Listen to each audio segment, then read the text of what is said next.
Hello everyone, Andy Schwab here with your Farm and Ranch News. As you may recall from last week, U.S. Senator Jon Tester and Mike Rounds introduced a bipartisan bill to halt the imports of beef from Paraguay. Now, this week, the two senators say they will file a Congressional Review Act resolution to achieve that same goal after the Biden administration announced they would remove a long-standing ban on Paraguayan beef despite not having a U.S. inspector in that foreign nation for nearly a decade. When I asked U.S. Senator Jon Tester yesterday why he thinks the administration would lift a ban from the country that has known for foot and mouth disease, he simply said it's a stupid decision.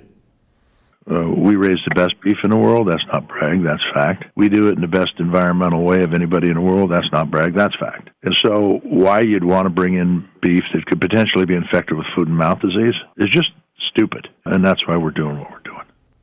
Senator Tester is hopeful the resolution will move forward ahead of the holiday recess.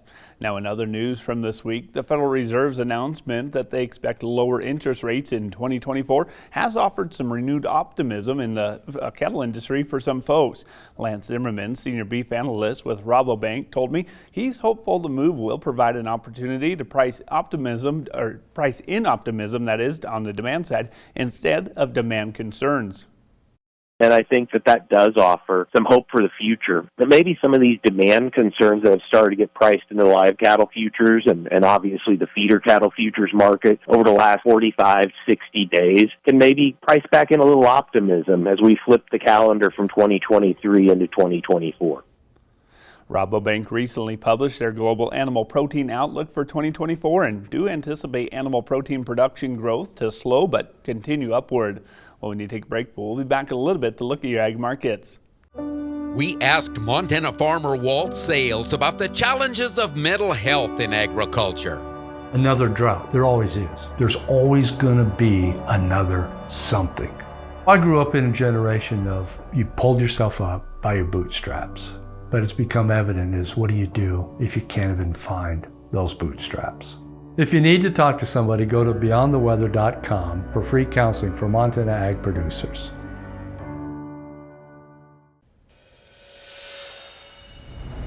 Welcome back, friends, to your Ag News and your markets. The Montana Grain Growers Association has nominated their current past president, Nathan Keane from Loma, to the National Association of Wheat Growers as secretary. Over the years, while the Montana Grain Growers Association, Keane served as a board member, chaired the Domestic Policy Committee, and chaired the 2022 Annual Convention and Trade Show, and of course just wrapped up his presidential year with a trip with Governor Gianforte, that is, to Taiwan earlier this fall. Now, Keane's farm is in the Big Sandy and Loma areas in Choteau County, where he farms with his father-in-law on the land that was homesteaded back in 1912. Keane will campaign, that is, through the spring, and the election will be completed in March at the annual convention during the Commodity Classic in Houston, Texas. Well, packers and feedlots are once again in battle trying to gain the upper hand of the market as both sides are reporting losses on every head purchase. Surprisingly, though, the positivity from the futures board did not help settle the argument as they have been higher closes for nearly every trading session this week. And turning to the local auctions, we'll peek at our neighbors to the east at Kist Livestock as they saw some decent demand on the feeder cattle complex this week. They, like many other barns, are going to be wrapping up their year next week with only a few barns open on that Christmas week.